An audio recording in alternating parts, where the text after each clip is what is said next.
Bonjour, aujourd'hui je vais vous parler de 5 idées reçues sur le style en particulier et sur la mode en général. On commence avec l'idée que les vêtements larges seraient plus indiqués pour les personnes rondes, que les personnes rondes auraient tout intérêt à porter du large. Pourquoi on a cette idée-là? On a cette idée-là parce que pendant longtemps dans la mode, au-dessus du 44, on avait très peu de choix.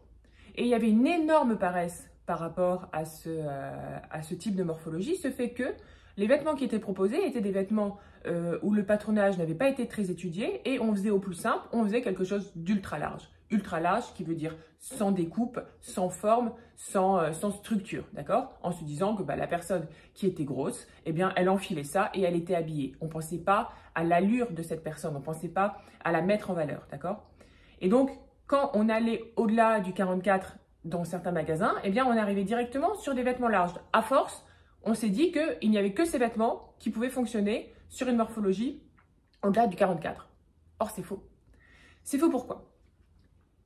Quel que soit notre corps, le vêtement est là, non pas pour cacher, mais pour mettre en valeur le corps, quelle que soit la forme du corps, en fait. Il n'y a pas de corps moche ou de corps beau, il y a juste des corps, ok?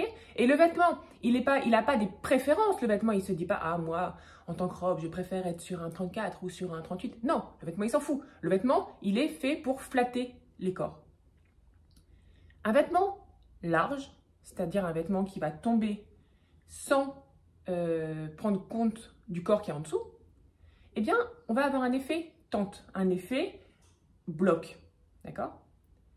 Et si on a un effet bloc sur une personne extrêmement mince, l'effet bloc, il sera plutôt petit, donc ça ne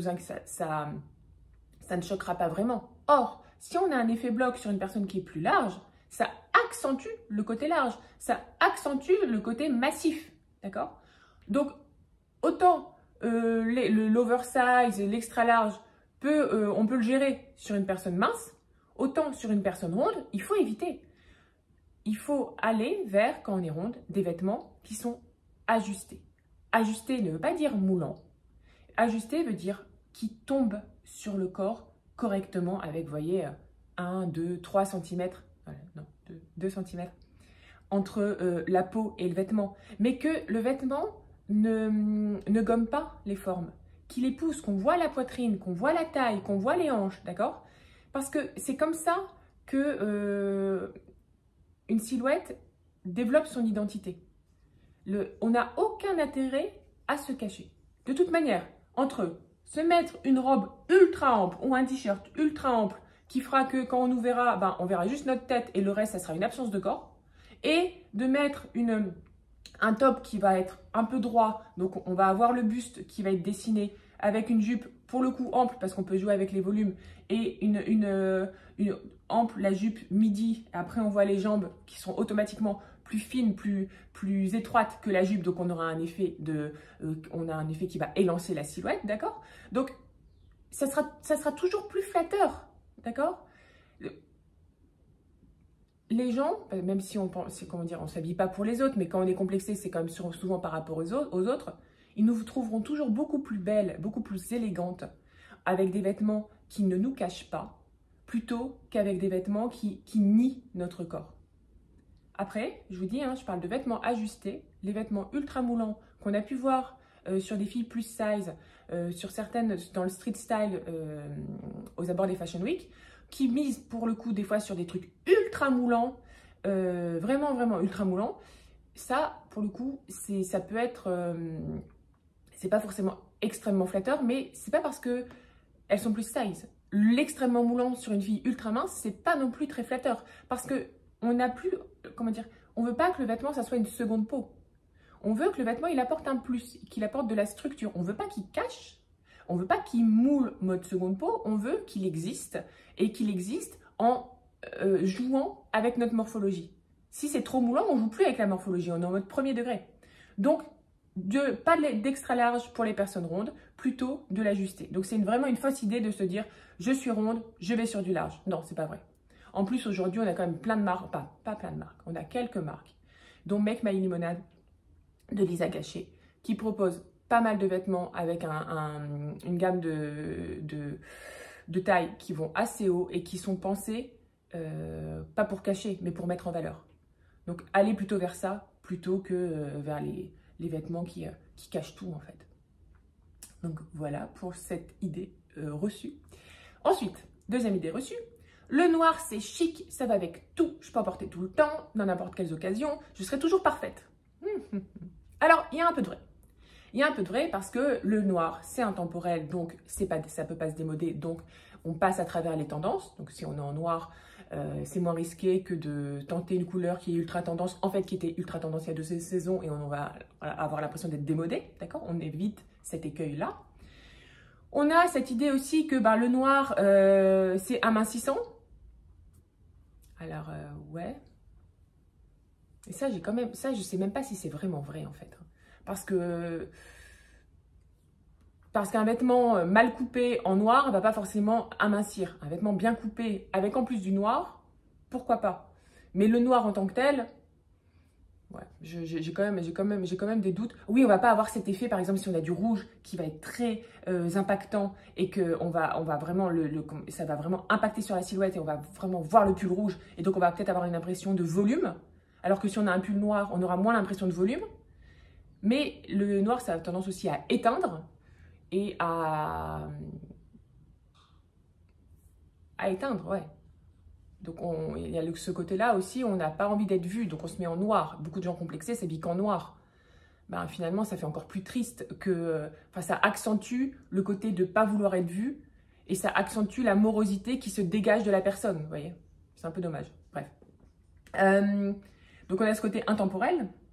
Et on a ce côté où, effectivement, quand on sort dans des endroits chics, etc., miser sur une petite robe noire, c'est souvent la bonne solution. Donc, effectivement, le noir, c'est chic, oui. Mais, parce qu'il y a un gros mais. Le noir, c'est chic si on a la bonne coupe de vêtements et si on a la bonne matière.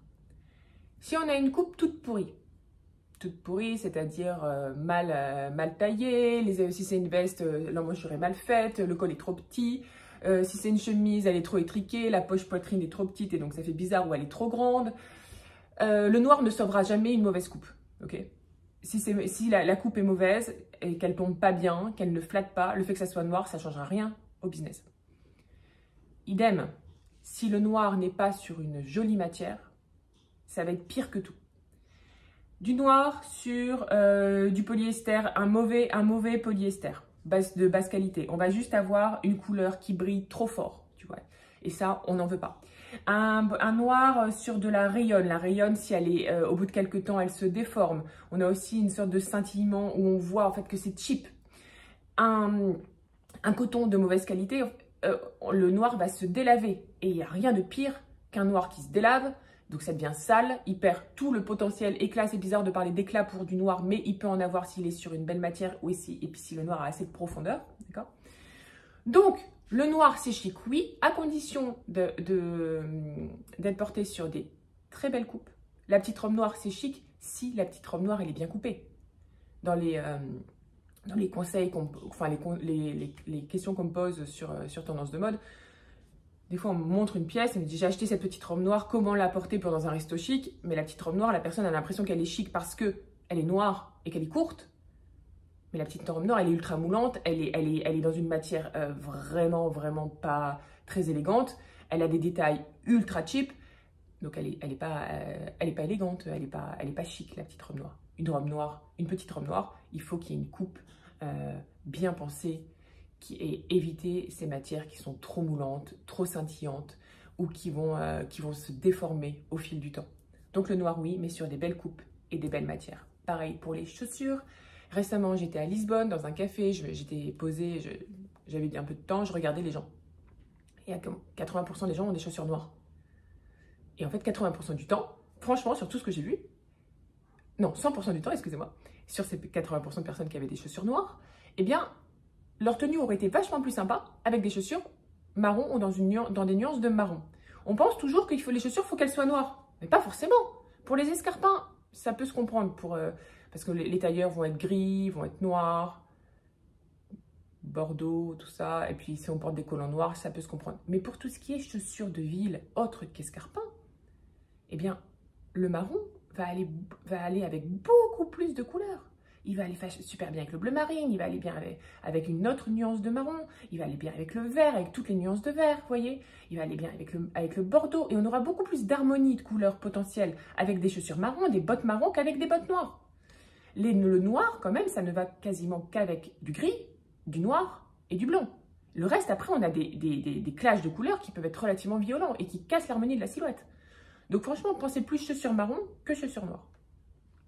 Ensuite, autre petite idée reçue. Cette pièce est super chère, donc super qualitative, donc je peux investir, elle va me faire toute mon existence. Ah, certaines pièces, oui. Ok, une pièce Hermès, ok. Une pièce... on va rester sur Hermès, ok. Donc, certaines pièces, oui, elles sont très chères et ce prix indique qu'il y a une super qualité. Mais ce n'est pas toujours le cas. Ce n'est pas toujours le cas parce que le prix d'une pièce, il n'est pas déterminé uniquement par sa qualité dans le monde du luxe ou dans le monde du moyenne gamme, haut de gamme. Il est souvent déterminé par l'image de marque de la marque. En fait, les marques se placent sur une certaine strate, d'accord. Un vêtement qui, en conception à faire, va revenir à, je sais pas, 200 € chez Céline, eh bien, chez Céline, ils vont le vendre à 2000 €. Et le même vêtement qui pourrait revenir à 200 €, je dis des bêtises hein, en termes de prix, mais chez Maje, ils vont le vendre 600 €, d'accord. Pourtant, c'est le même coût de production. Mais si Céline fait des prix plus bas, il perd en aura. Les gens, quand ils vont chez Céline, ils veulent payer cher. Ils achètent quelque chose, ils achètent un statut. Mais ils n'achètent pas un vêtement de meilleure qualité. D'accord? Une fois qu'on sait ça, on se dit que chez certaines marques de luxe, on paie l'image, mais on ne paie pas forcément la qualité. Et donc, ça fait réfléchir. On peut vouloir payer l'image. On peut vouloir avoir des vêtements avec un logo, avec une étiquette ou des vêtements reconnaissables qui disent, voilà, j'ai pu m'acheter ça, je fais partie de tel cercle, je suis dans telle tribu, entre guillemets. Mais ça ne veut pas dire que, voilà, que ça sera d'une qualité irréprochable. Par ailleurs, un vêtement ou une pièce peut coûter cher dans le milieu de la mode si on est par exemple sur une édition limitée de basket par exemple. La basket, elle n'a pas coûté plus cher à faire. Peut-être un peu plus cher parce qu'il y aura eu moins le volume de production aura été plus bas, donc peut-être que voilà, ça coûtera plus cher à cause de ça, mais c'est pas ultra impactant. Mais par exemple, ils font une collab où ils font une édition limitée et la basket, au lieu de coûter 150 €, elle coûte 450 €. Elle n'est pas de meilleure qualité. Elle a sûrement un plus créatif, et encore ça dépend, mais elle a surtout le côté exclusivité, c'est-à-dire qu'il y a 300 modèles. Et on paye ça, on paye le fait qu'il y ait 300 modèles. On ne paye pas le fait que la basket va moins s'user. Elle va s'user pareil qu'une Nike de base ou qu'une Adidas de base. Donc voilà, faut avoir ça aussi en tête. Ensuite, il y a le côté où il y a des marques qui dépensent énormément dans tout ce qui est marketing, publicité. Quand tu prends une égérie, je sais pas, une actrice américaine ou enfin, des gens qui vont demander énormément d'argent pour apparaître dans la publicité, bah, tu as un budget publicité ce budget-là, il va impacter le prix du produit.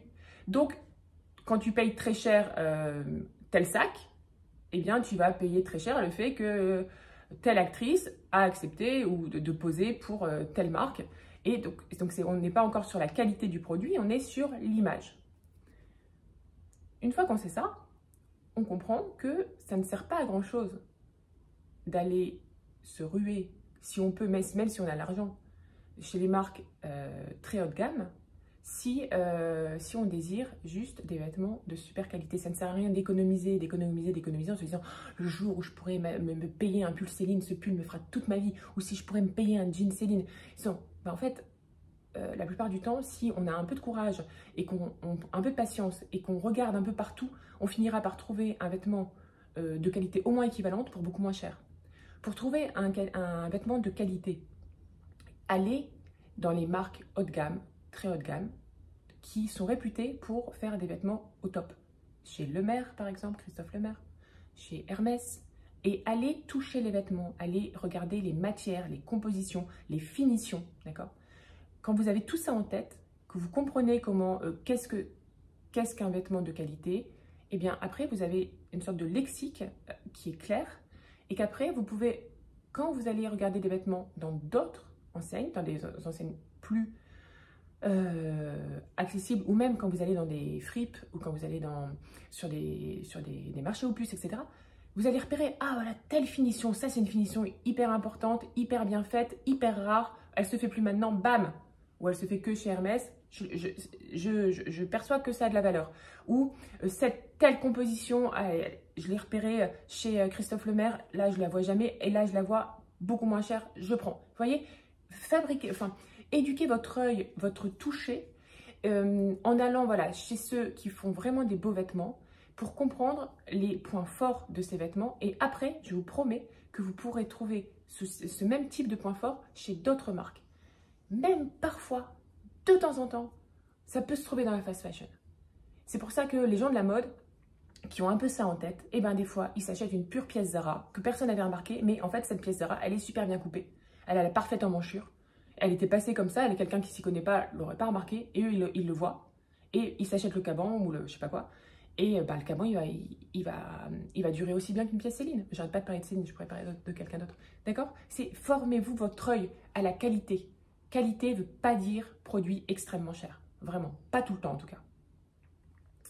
Voilà. Après, ah oui, petite idée reçue. Passé un certain âge, on ne peut plus porter certains vêtements. Oh, je déteste quand on me dit ça. Je déteste quand on dit ça. Je déteste quand j'ai des gens dans les conseils ou des gens, c'est pas que je déteste, mais ou des gens lorsque je fais mes consultations stylistiques qui me disent ouais mais j'ai tel âge, je peux plus. En fait c'est pas la question je peux plus, c'est est-ce que tu en as encore envie. Si tu n'as plus envie à 65 ans de porter des mini-jupes, n'en porte pas. Mais si à 65 ans tu as encore envie de porter des mini-jupes, qu'est-ce qui va est-ce que c'est ta date de naissance qui va t'en empêcher? Absolument pas. Si il faut plus se baser sur son envie plutôt de ce qu'il se fait ou ce qui ne se fait pas. D'accord? Parce que si on en a envie, ça veut dire que ce vêtement, en fait, il est fait pour nous. D'accord? On ne faut pas se poser plus de questions que ça. Après, on le met. Et si on est à l'aise avec, parce qu'après, la mini-jupe, on peut être mal à l'aise. Moi, j'ai jamais été à l'aise en mini-jupe. Pourtant, j'ai pas 65 ans. D'accord? Donc, c'est pas, quand j'aurai 65 ans, je ne pense pas que je me mettrai à porter des mini-jupes. Mais par contre, moi, je suis plutôt à l'aise avec les vêtements un peu sportswear de temps en temps, même pour les mixer à d'autres trucs. Et je pense qu'à 65 ans, je continuerai de mettre un sweat avec une capuche et des baskets et avec une jupe. Vous voyez? Je ne pense pas que je me dirais « Ah merde, à 65 ans ou 72 ans ou 85 ans, tu peux plus porter de sweat à capuche. » Non, parce que si j'en ai encore envie, ça voudrait dire que ça correspond à mon identité. D'accord? Donc si ça vous en avez envie, si quand vous le portez, vous êtes bien avec, eh bien alors vous foncez. D'accord? Et peu importe votre âge. Et en plus, on peut se dire, ah oui, les gens ils vont trouver ça choquant. Ou qu'est-ce qu'ils vont dire les gens? On n'en a rien à foutre de ce qu'ils vont dire les gens déjà. Mais au-delà de ça, c'est que quand on porte un vêtement avec lequel on est bien et avec lequel on se fait plaisir et qu'on va un petit peu, comment dire, qu'on ose. On en a envie et on le fait et on a une petite réticence à cause de plein de facteurs, mais on ose.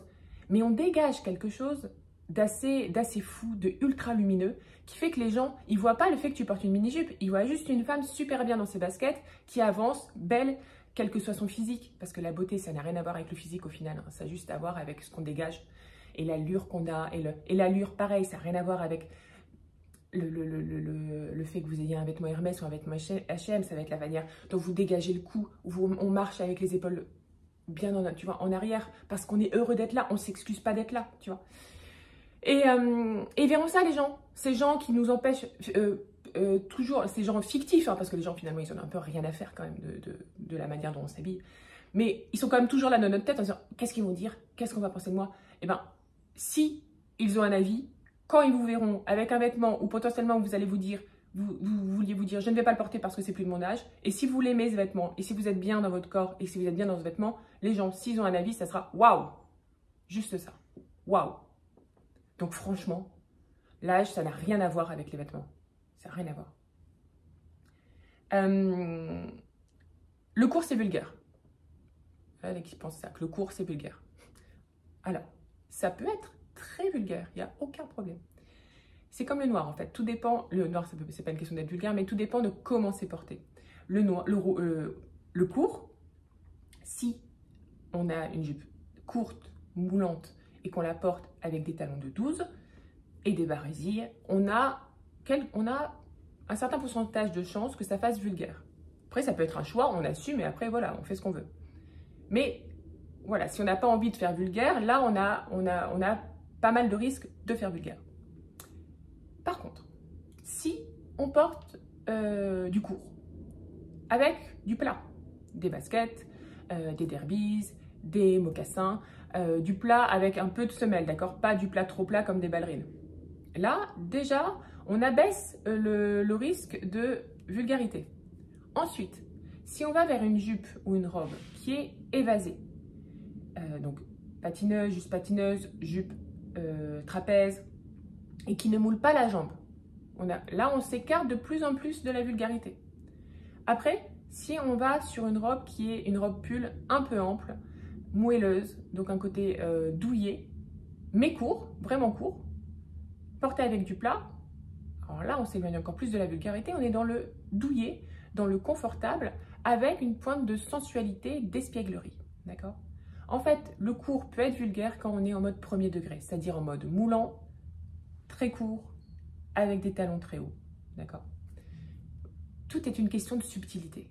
Tout est une question de s'approprier les choses et d'éviter d'envoyer des signaux trop directs, d'accord? Donc le court, est-ce que c'est vulgaire? Ça peut l'être, mais il y a plein de scénarios où ça ne l'est absolument pas. Du plat, du non moulant et des matières plutôt douillettes ou du tweed plutôt que du sky, vous voyez. Et là, je vous ai fait les 5 points, je pense. Ah oui, puis une dernière pour rigoler, je parlais avec une copine récemment et on se rendait compte que certaines personnes pouvaient penser, par rapport au milieu de la mode, que les rédactrices en chef de magazine étaient des pestes.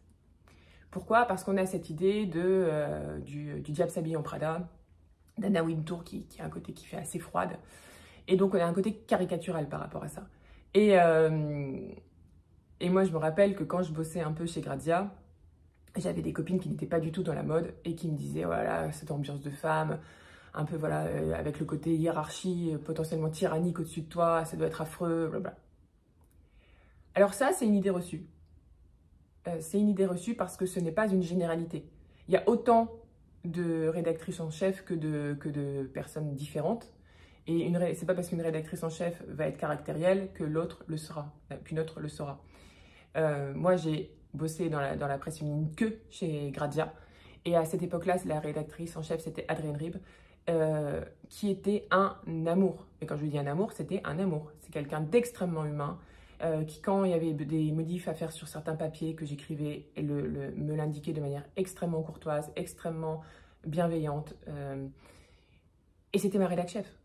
Et il y avait voilà, quelque chose d'extrêmement bienveillant. Et donc pas du tout ce côté peste ou ce côté je te traite mal ou je t'envoie tes papiers dans la figure ou je t'ignore, etc.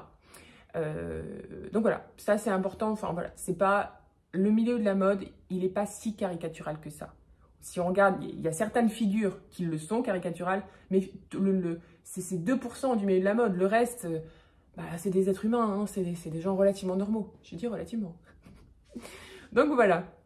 Voilà pour la vidéo. Ça, c'est pour ces idées reçues qui méritaient d'être éclaircies.